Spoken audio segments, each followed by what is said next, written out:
Mollie James show, so many patients come into our office and they're concerned about their brain health. What is my brain doing?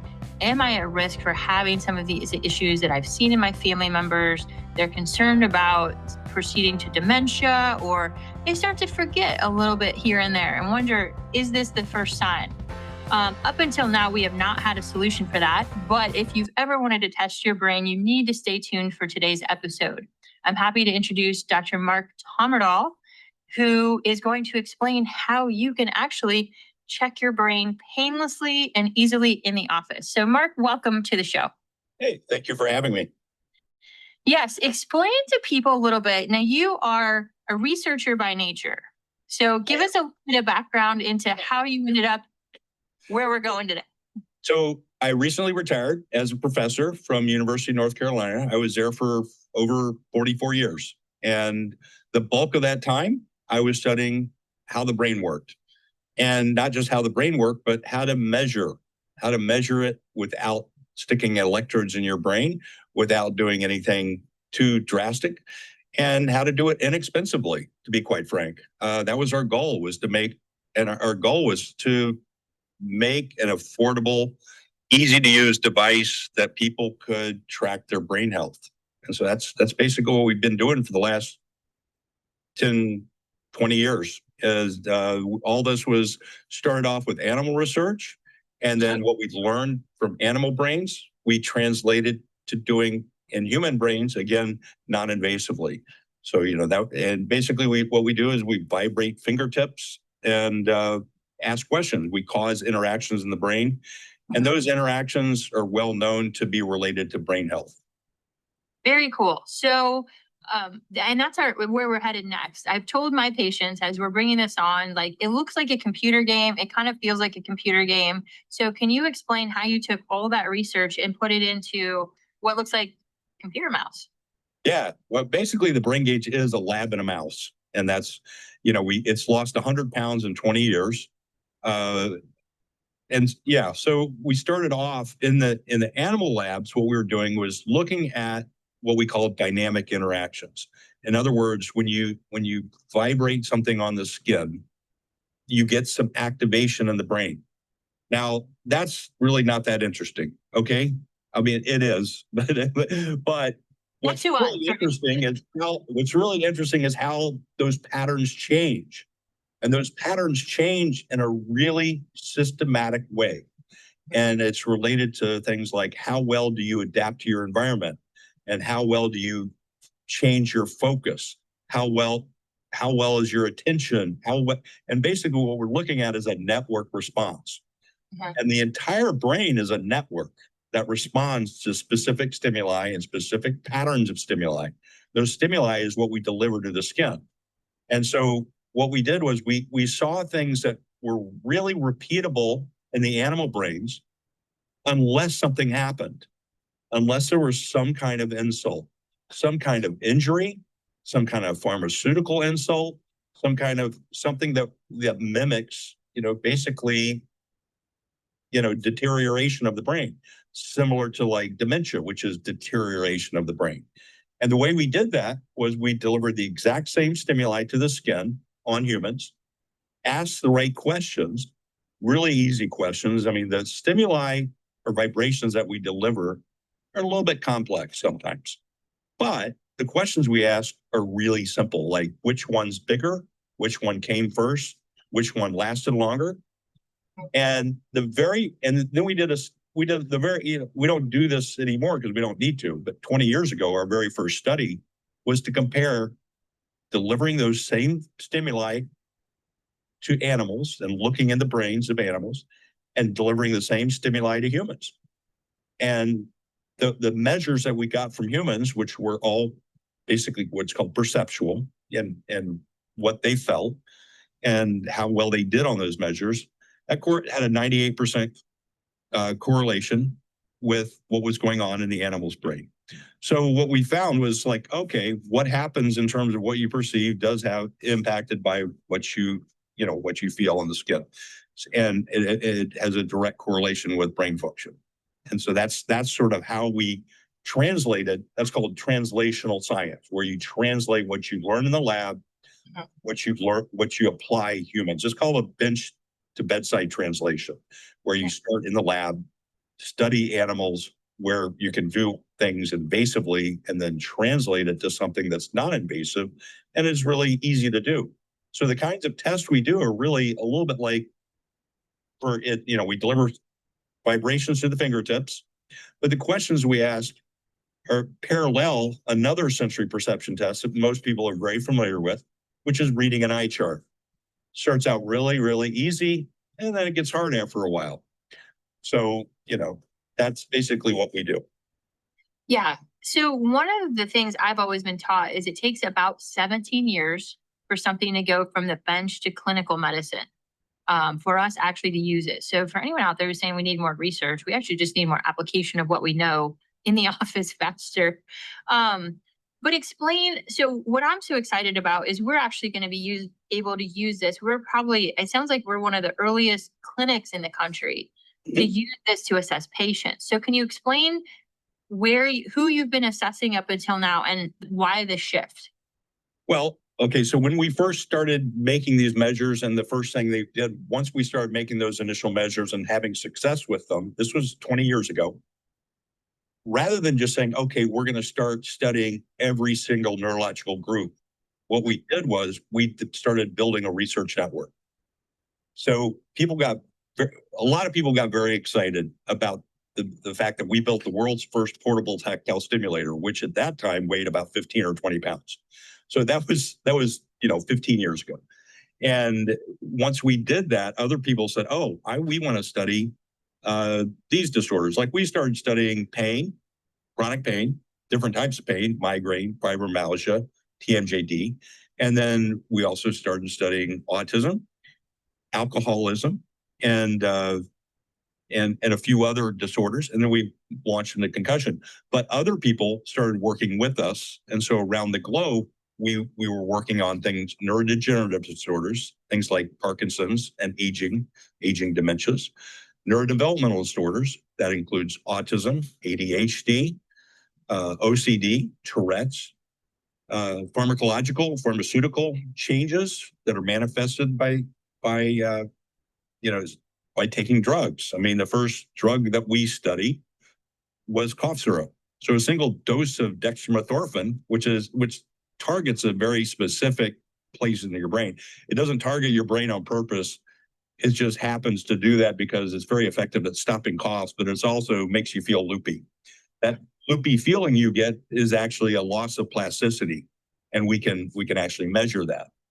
Other things that we worked on and with other people, and both ourselves and other people, is trauma, concussion and TBI.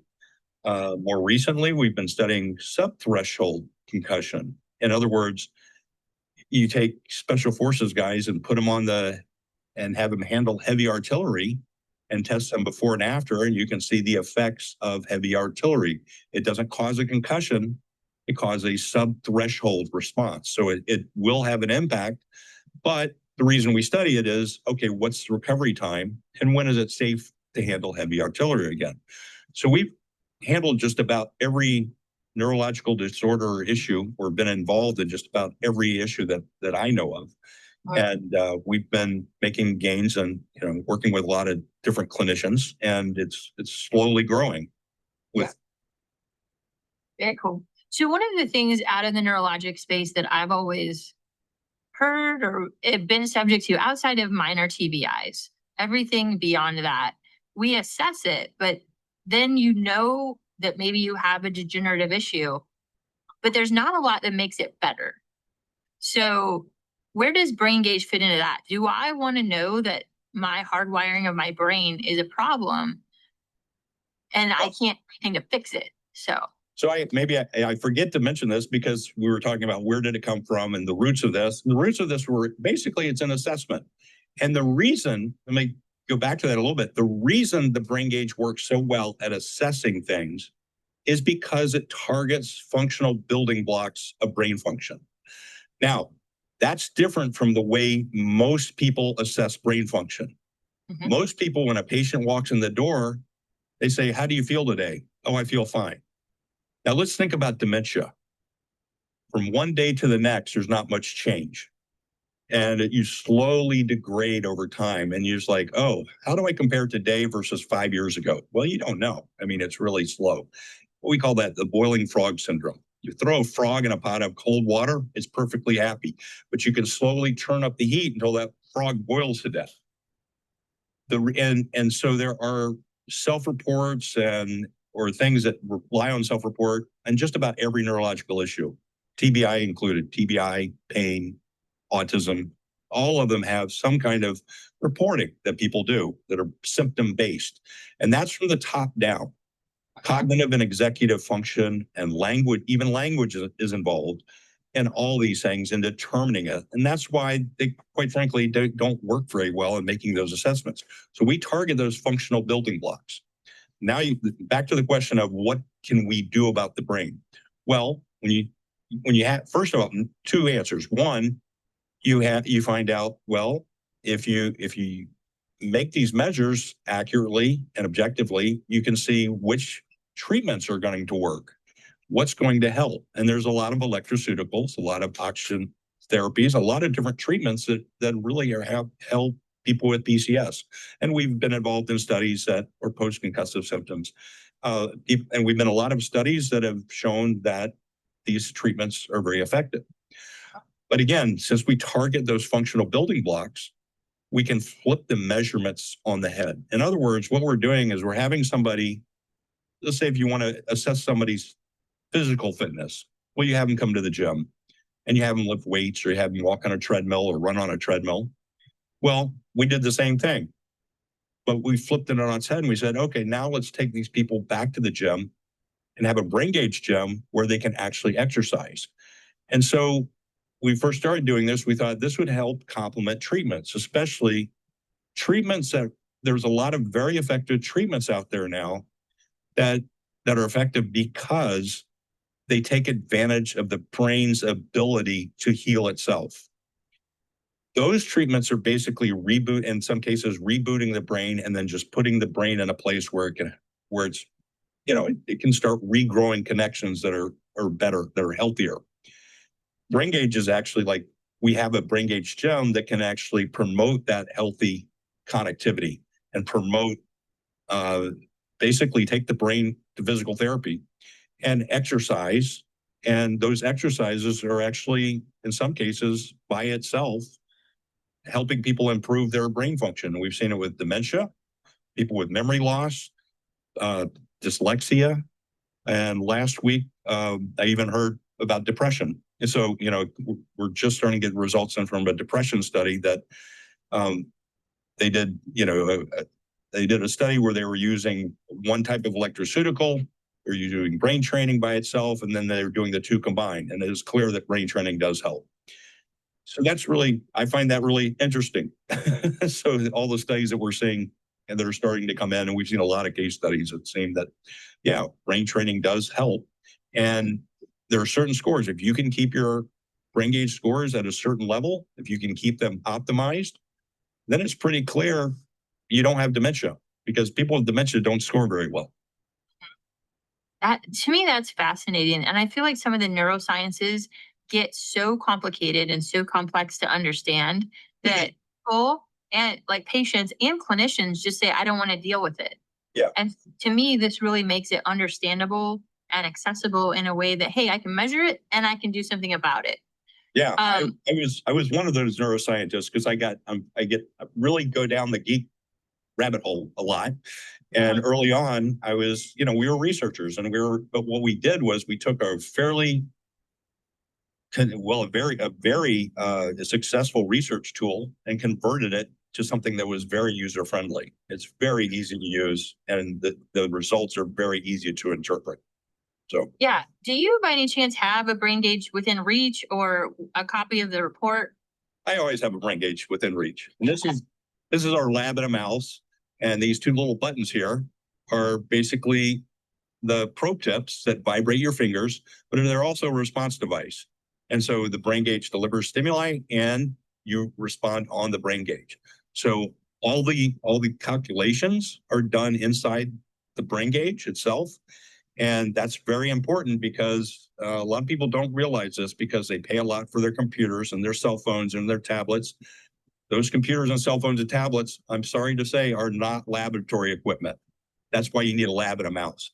This is $100,000 worth of laboratory equipment that's been crammed inside this.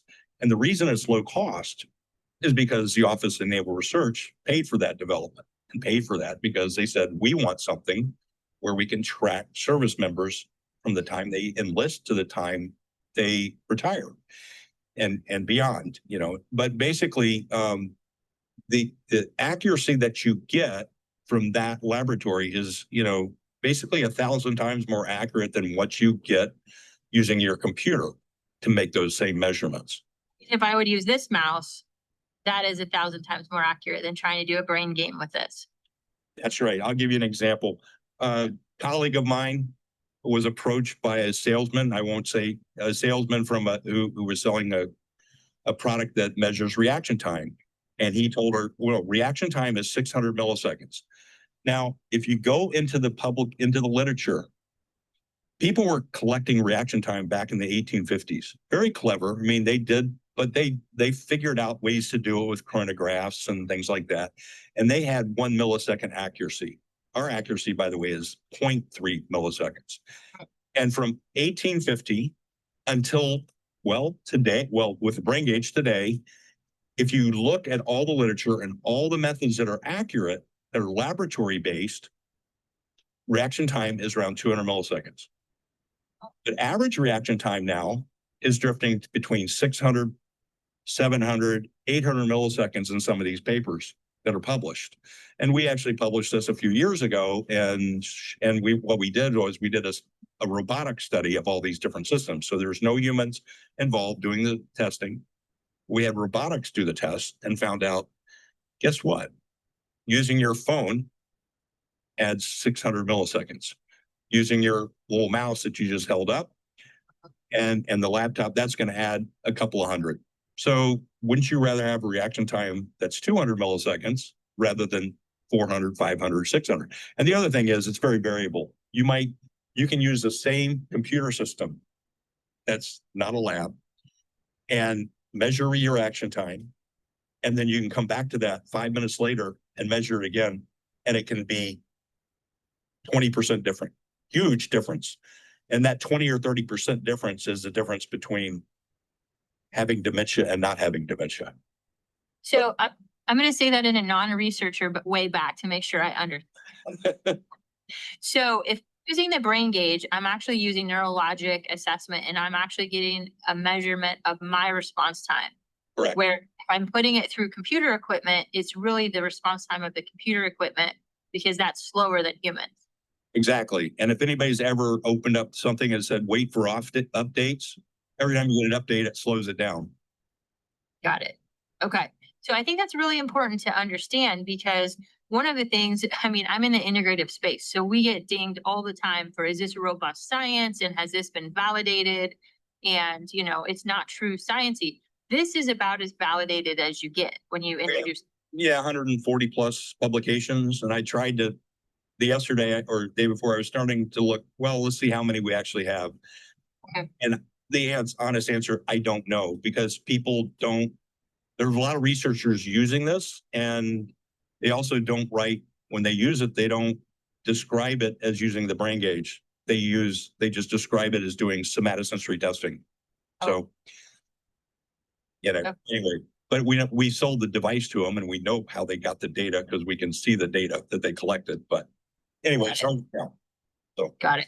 So when you did this, you guys started out marketing this device to researchers, right? So how did that flip into the clinical space? Like you said you're retired. Is that when this happened or what was actually, I started getting more involved when I retired a year ago and started just talking to more and more clinicians. And basically, we put up a website to start selling it. And we are still an R&D company. We still do research and development. We still have research contracts with the DoD. And that's always sort of been how we got along. But we did start selling to researchers. And then a couple of clinicians found out about it. And they said, hey, we want to show that our methods works. One of those methods is ISS microcurrent. And, that's how And I got invited to go to their meetings and start giving talks. And that's worked out really. That's how a lot of clinicians have found out about us. So we have, and then just word of mouth. So we really haven't marketed until the last few months. Yeah. So the reason I found out about Mark is because I was up at the Okoboji Center. You all have met Carrie Meyer. She's the one that is designing hyperbaric chambers. And so when I went up to see her hyperbaric facility, she had the brain gauge sitting there. So I'm super excited to have this in the office because the use that we have, there's actually a rapid test where you can check yourself, you can go do a hyperbaric treatment and you can come out, right? And you can see what that treatment actually did for you. Because people ask me all the time, is this really helping or not? I can't tell. What has your experience been with people in the, like, let's say hyperbaric, for example? Hyperbarics, yeah, like you mentioned at Okoboji, they test everybody before and after hyperbarics, and I have been super impressed. It's like, wow, these people are really improving a lot. The test takes 90 seconds, and so that's not the quick test only takes 90 seconds, and so that's really good way to look at things. And we do have a longer test that dives deeper into different things, but the quick check is a very effective way at just seeing if a treatment works. One thing that patients are finding is that they found out, oh, this is working, but also we have it scaled to what normative values are. And they say, I'm obviously getting better, but I clearly have much further to go. And so it's keeping people a little more compliant with continuing to get treatment so that they keep getting better. I've seen people with from their clinic, I've seen people with memory loss and dementia go from really bad to really good. How we put it that way. I won't use numbers. I'll try to stay away from that. Sure. So when you do the assessment, you get a fairly comprehensive, so it's about a 15 to 20 minute in-office complete test. Yeah. And we're incorporating this for every patient that comes in. We're going to have them start doing these. So we're moving next week. We're really excited about that. So you have your baseline complete test. Then you can do these mini tests between, right? And the training. So how often does somebody say they're really invested in having a healthier brain? So they buy one of these devices and take it home? Yeah, that's what we recommend. Buy the home unit, the brain gauge home unit, and it's very affordable. And basically, by the way, it's even more affordable. I wrote a discount code called James Clinic. If they want to use that, I get a little bit more off. But basically, the question people always ask is, how often should I do the brain training? And my response is, if you want to be physically fit, how often should you exercise? So the answer is the same. And everybody that's been in any kind of competitive athletics knows that, okay, well, 2 days a week is sort of a baseline for sort of just maintaining something, and maybe 20 minutes a day.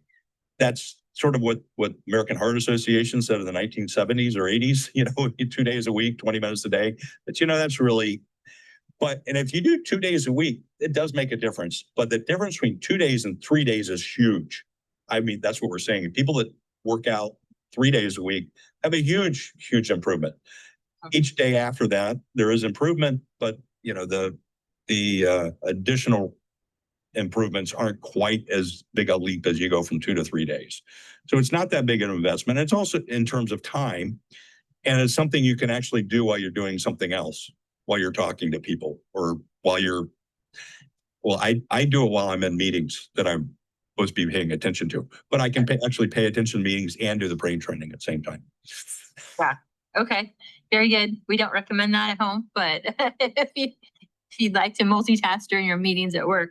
So one of the things you said at one point in time, and this made a whole lot of sense to me, is we perceive the higher level functions, the cognitive side, the speech, the memory, but you're really looking at the hardwiring at the brain. And that's how we get improvement, by improving the hardwiring. So you probably touched on that, but can you just kind of elaborate a little bit more? All our measures are effectively, they're really effectively what's called functional connectivity, or just connectivity for short. the connectivity measures, how well things are connected. So when things are disrupted, if you like when you hit your head against something, or when you have dementia, you're losing connectivity. That's what happens. Everything stops reconnecting, or it's not connected well. And so what you want to do is build that connectivity at the base level. And when you build that connectivity and strengthen that connectivity, it improves the higher functions. That's what is all those higher level functions, cognitive, executive, language-based function, they're all dependent on connectivity. But oddly enough, people want to measure connectivity very differently. So this is a very easy way to do it. Yeah. So this is really going back the maintenance on the brain, the electrical connectivity. It's training that to function better. Right. So is there anybody, you've looked at a lot of these reports, you actually can see the patients on your side of it when they do the testing, right? So are there any people who have come in who have been unable to improve their score? I mean, what I look at is a lot of people who have, no, not with brain training. Yeah, I've seen a lot of people do brain training, and I've seen a lot of people improve their scores. I have seen some people who don't do brain training not improve their scores. Uh-huh. And I always suggest to people that those people would probably improve if they did. Uh-huh. But I've been very pleasantly surprised at how well people improve their scores. Okay. Because that's thing that I think there's also an inherent fear for people who really feel they have the dementia gene, or they are at high risk, they have multiple family members, like, I don't want to test and I don't want to know what's coming. So they should rest assured that if we find something, we have a plan to improve it and we have ways to help. I've had this conversation with many people, including myself. So my own family, is full of dementia, and I should be completely gone by now. In terms of if I follow the same footpath as other family members, but I do the brain training quite frequently. But there's that whole list of things. It's not just brain training. You take care of yourself, eat right, exercise, and do brain training. Those I think are the three main things.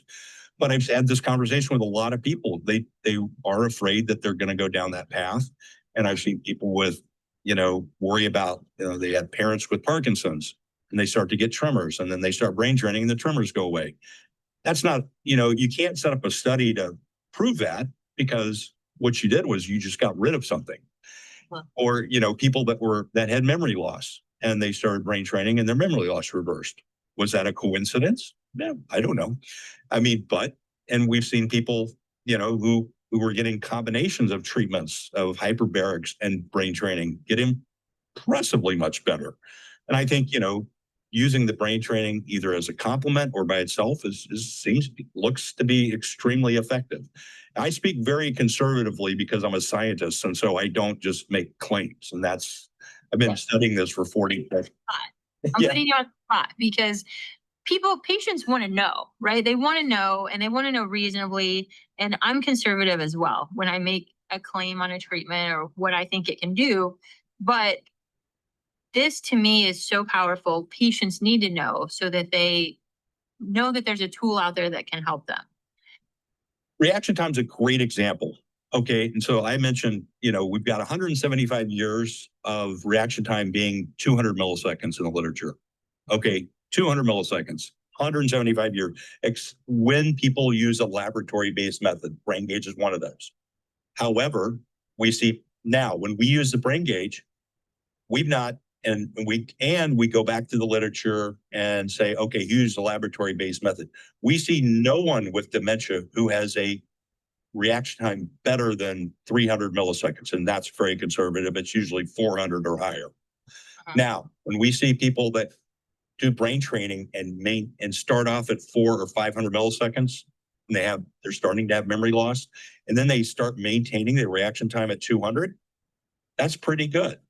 So this is sort of analogous to somebody who's got osteoporosis and they go and start lifting weights.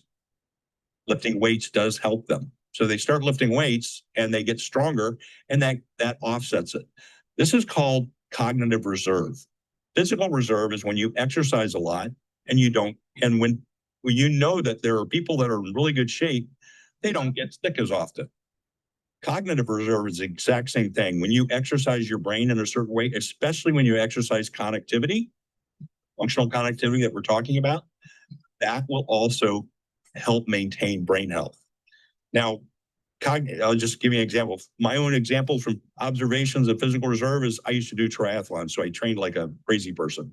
But I had a lot of friends who trained like crazy people, like they were, 3 times a day. And when flu season came, everybody got sick. Okay, everybody around us got sick and immediately missed 3 or 4 days of work. Except, my friends who were working out really hard, they said, "Oh, I am having a bad day. I'm only going to work out twice." If they got really sick, they only came to the first workout. We'd swim in the morning and then run and then bike. And then, we would just do that. And if they really got sick, they'd only do that first workout in the day. None of us ever missed work.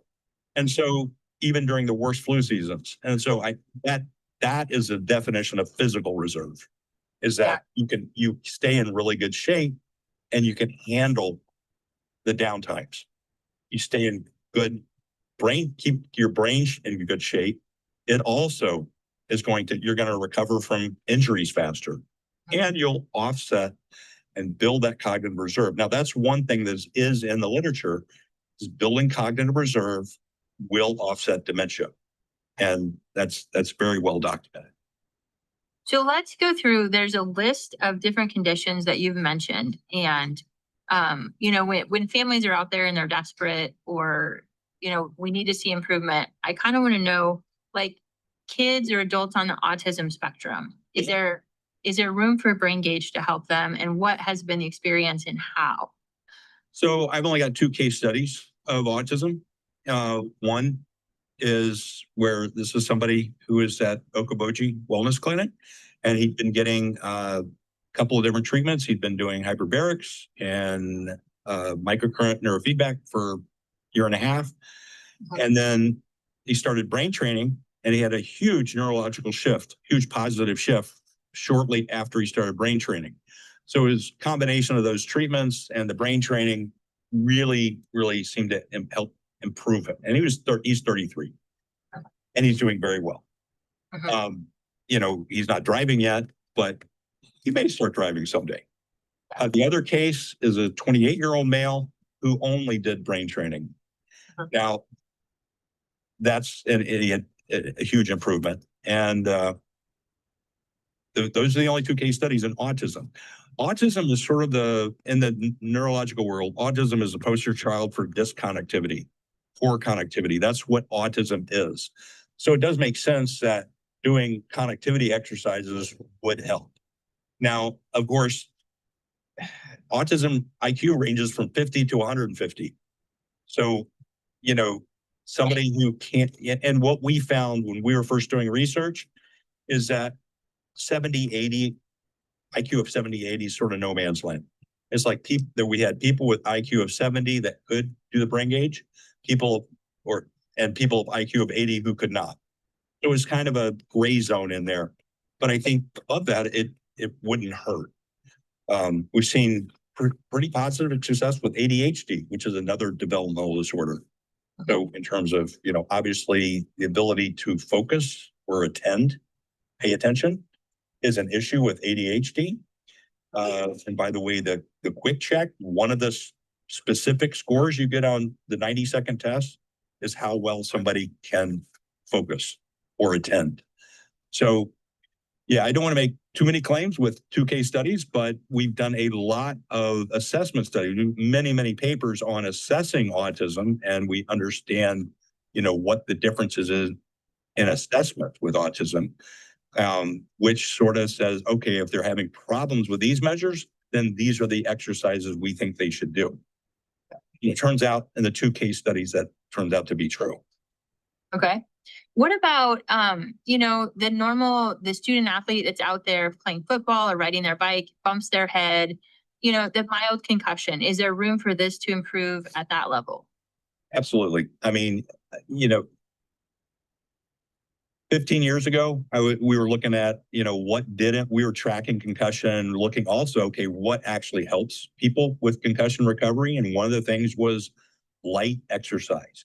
Now, this was controversial at the time because a lot of people were saying, oh, you get a concussion, go in a dark room and don't move until you're better.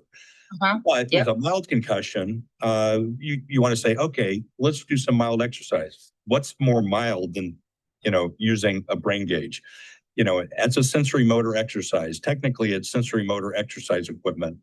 And that does seem to promote faster recovery. Okay. And then one of the populations near and dear to my heart is the Special Forces operators. Mm-hmm. Explain the artillery concussive side of that. For people who aren't familiar with that might not be inherently familiar. Yeah, this study that the Navy is conducting is on, is called a BLAST. The acronym is, if you've been out in the military, everybody uses an acronym, and the acronym BLAST. Right. And the acronym is actually for just what it sounds like, is blast, load, assessment, and sensory testing. But it's really just to assess what's the impact of a blast. And so we were parts of multiple studies looking at the impact of blast on warfighters and special forces, obviously. And now also the other part that we're partnered with another company that builds blast sensors and positions blast sensors on warfighters to see how much of a blast have they taken on. And this is a little bit like wearing a little X-ray card in the hospital. How many X-rays have you been exposed to, and you've been exposed to too many? Well, anyway, the only way to calibrate those blast sensors is to understand what's the biological impact of a blast.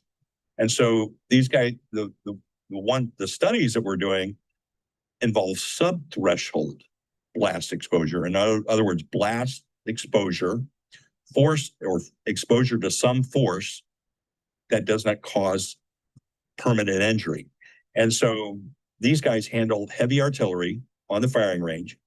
It causes a pretty large pressure force. Blast sensors on them pick up the blast force. And we're trying to help calibrate what's the level of force that correlates with changes in brain function, and be it a slight dip in brain function every time they go on their artillery range. I was going to say, this is them shooting, right? Of shooting the weapon. Shooting very heavy artillery. Yeah. So this isn't just shooting a rifle. Right. This is the heavy stuff. Yeah. Okay. All right. That makes a whole lot of sense. Mark, this is one of the things I'm so excited to add to our clinic. I think it's going to really enhance what we do. I think I always want to give patients hope where they don't have any in standard medicine. And I think the neurologic arena is one of those that I think has failed tremendously across the board. The dementia meds only make you get worse on a slower basis, is how they advertise it. So this to me is just so exciting and innovative. And I'm so glad you found clinicians. It's exciting to me too, because it's putting, all the individuals I talk to that use it. I mean, it's clear to me what they tell me is they say, look, I started doing the brain training and I'm finding out not just the brain training, my scores get better. But I'm finding out what has an impact on my scores. And I'm finding out, oh, I didn't drink yesterday, so my scores are better. And so they change their lifestyle a little bit because they're in the same age group I am, in their 60s, and they want to offset whatever they can to keep their brain health high. And it's really cool to say people are actually taking brain health in their own hands, literally. Yes. Yeah, it's that Apple Watch for your brain, right?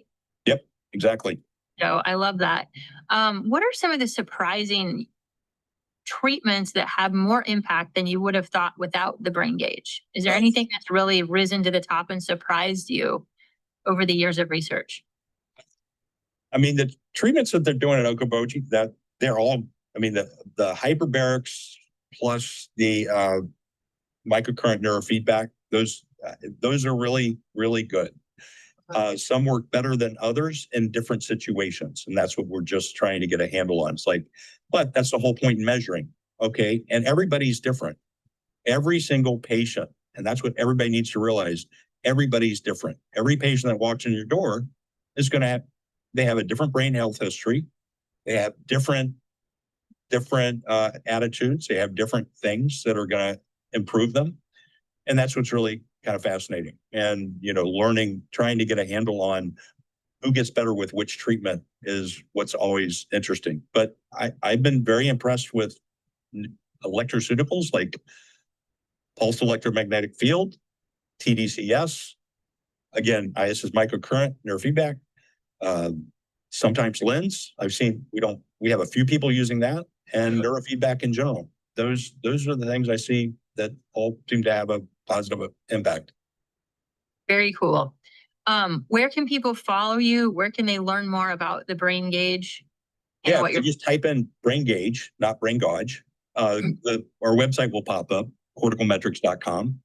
Okay. And that's, and basically like on the front page of that website, it says schedule a consult, and you can schedule a quick 15-30-minute talk with me if they're interested in either the clinical model or if they're a clinician, or the home model. Either way, I'll chat with anybody. That's it, the brain gauge. And are you on any social media where they can follow? We're working on that. I'm hoping to get better about that. Yeah, we do have a Facebook page, and they can look for Brain Gauge on Facebook. Okay. And there is a Brain Gauge YouTube channel that is a little bit more to follow. Yeah, that is a little more active than anything else, is YouTube channel. Perfect. As we close out today, I just want to thank you again for what you've done and what you've brought to the clinical side of medicine. I'm so excited to do this. What are your final thoughts on anybody out there who is struggling with a neurologic condition? They can't find help. They're running into dead ends. What would you tell them? I'd tell them first of you, and then I'd say find somebody that you trust, but also be objective. And I've run into a friend of mine, a doctor, had me sit in on an interview with someone, and I was just blown away with what that person did. They went from one clinician and they got one treatment, which made them have symptoms in something else. They went to another doctor and they got a treatment for that, which gave them symptoms for something else. You have to be your own coach. You have to be your own researcher. You have to be your own advocate. And you need to, take the brain health in your own hands and decide, it's like, how are you going to track it? How are you going to make it better? And this is really 20 years ago. I was told I was crazy for wanting to put something. I told my colleague, I said, we're going to make this the size of a computer mouse. And he looked at me and said, there's no way. I said, yeah, we'll figure it out. And we did. But I said, and that way, everyone will be able to figure out what they need to do and figure out what's working in their life, whether it's a change in diet, change in exercise plan, or a change in doctors, or change in treatments. You need to figure out what you need to do. I love that so much.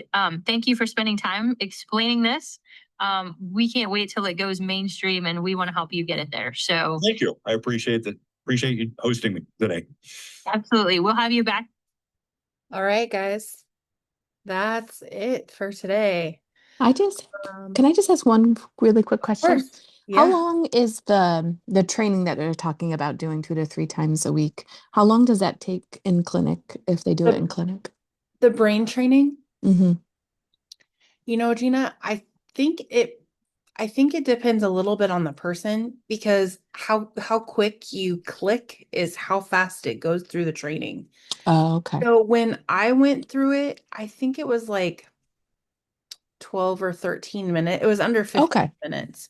So that's the weekly, or 3 times a week training. Okay. Yeah. I was wondering about that. was like zoned in just to see what it looked like and if I could get it done. So gotcha. I think it depends a little bit on the person. I would probably allow for more than that, for someone else. Okay. Thank you.